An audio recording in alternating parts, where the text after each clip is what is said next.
Universidad César Vallejo, solo para los que quieren salir adelante.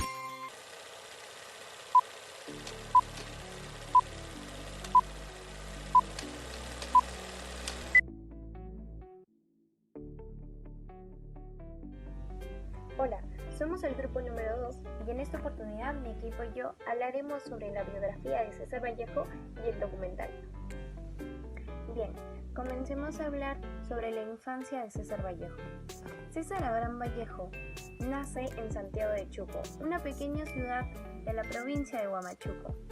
A él le llegaron a inculcar la fe católica desde muy pequeño, ya que sus padres fueron Francisco de Paula Vallejo, hijo del español sacerdote mercedario José Rufo Vallejo, y su madre, María de los Santos Mendoza Burrinero, hija del también español sacerdote Baltasar Joaquín Mendoza. Vallejo comenzó sus estudios en la Escuela Municipal de Santiago, pasando así a seguir sus estudios en el Centro Escolar 271 de Santiago de Chuco, entrando a la secundaria en el Colegio Nacional San Nicolás de Huamachuco.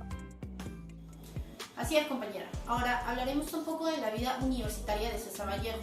César Vallejo estudió en la Universidad de la Libertad en Trujillo, cursando la carrera de Letras. Posteriormente, en 1911, recurre a viajar a Huánuco para laborar como profesor. Por su falta de economía, tuvo que volver a abandonar su carrera de Ciencias. Ya tiempo después, en 1923, se traslada a Trujillo, donde retoma la carrera de Letras, graduándose como bachiller, con una nota mayor a 19, con su tesis El Romanticismo, la cual es dedicada al doctor Eleazar y a su hermano Víctor por el apoyo dado durante su carrera. Ahora le doy pase a mi compañero. César Vallejo, un ente histórico y representativo de la literatura hispanoamericana, tras algunos hechos a lo largo de su recorrido por el continente europeo, ¿no? Siendo este uno de sus mejores momentos de su trayectoria como novelista, periodista y máximo exponente de habla hispana. De hecho, fue Francia, país el cual vivió épocas magníficas toda su vida, quien lo hizo ver la dura realidad de una persona inmigrante en dicho país. Por otro lado, rescato los viajes a Rusia, a España y otros países europeos, ¿no? En el cuales dejó marcados muchas de sus obras, ¿no?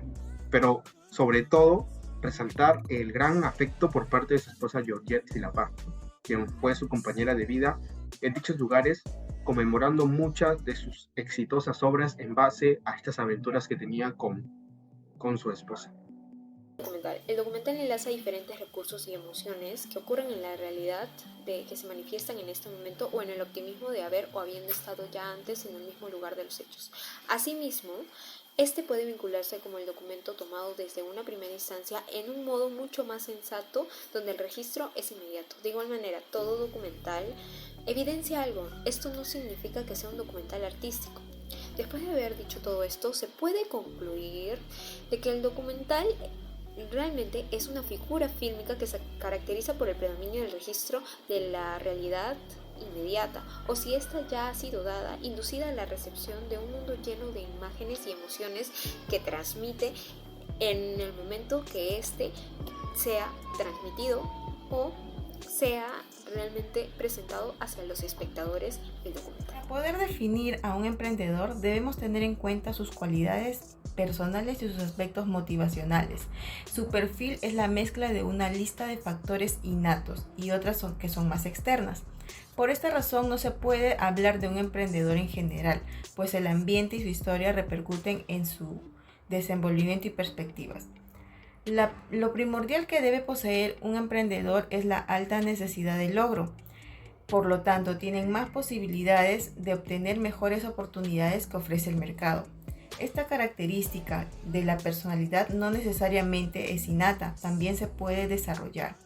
Un estudio realizado por Moriano, Trejo y Palazzi consideran que la formación en su conducta de valores propuestos son una concepción personal de los valores que guían su vida con el propósito de fijar valores personales y así estimular su conducta emprendedora. Hola, mi nombre es Cristel Zorrilla y el día de hoy te comentaré 3 factores claves para iniciar tu emprendimiento. Ser un emprendedor significa dejar lo seguro y enfrentarse a lo desconocido. Además, implica ser responsable por tus decisiones y estar en sintonía con las últimas tendencias en el mercado. Sabemos que iniciar un emprendimiento no es fácil, pero tampoco es imposible. Ya sea que tengas un negocio andando o estés en la etapa de planificación, lo importante es tener claro dónde estás y a dónde quieres llegar. También debes saber cuándo y cómo avanzar para mejorar tus números y optimizar el resultado global de tu empresa. Entonces, ¿qué hay que tener en cuenta al empezar mi primer proyecto de emprendimiento? Te comparto algunos factores claves para comenzar a emprender con buen pie.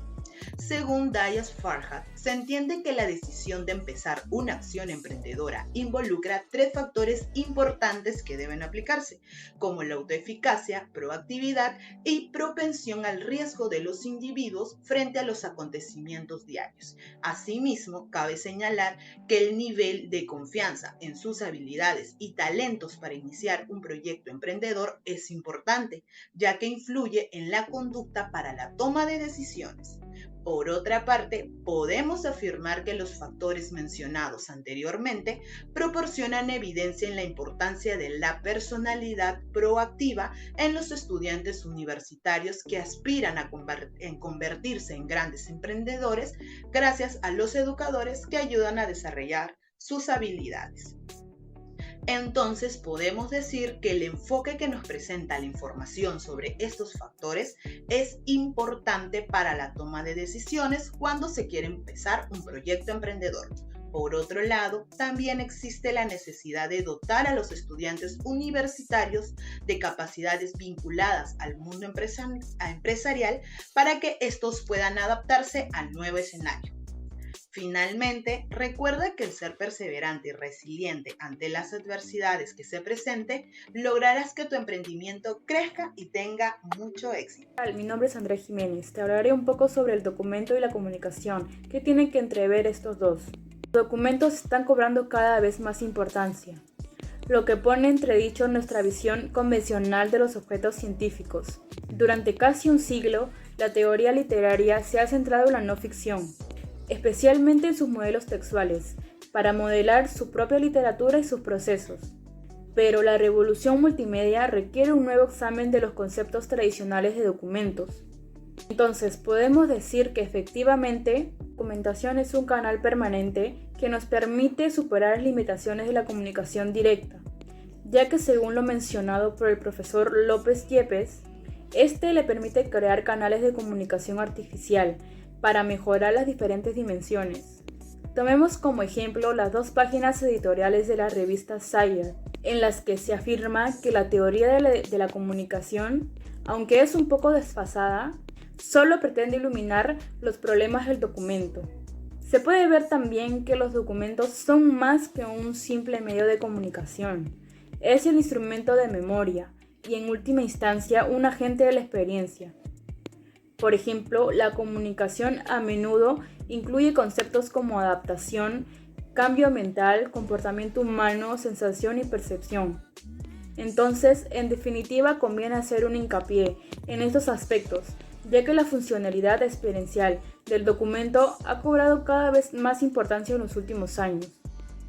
El documental es llegar a presentar una realidad de lo que los demás o de nosotros mismos llegamos a vivir en un momento de nuestra vida. Eso quiere decir que el documental tiene habilidades de mezclar la luz, los contrastes y las sombras en muchas situaciones, realizando las acciones de ese momento. En el documental podemos encontrar muchos elementos los cuales se pueden llegar a distinguir.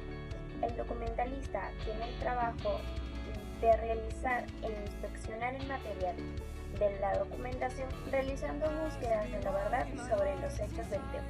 Ahora daremos un pequeño resumen del origen de una de las novelas más vistas de César Vallejo.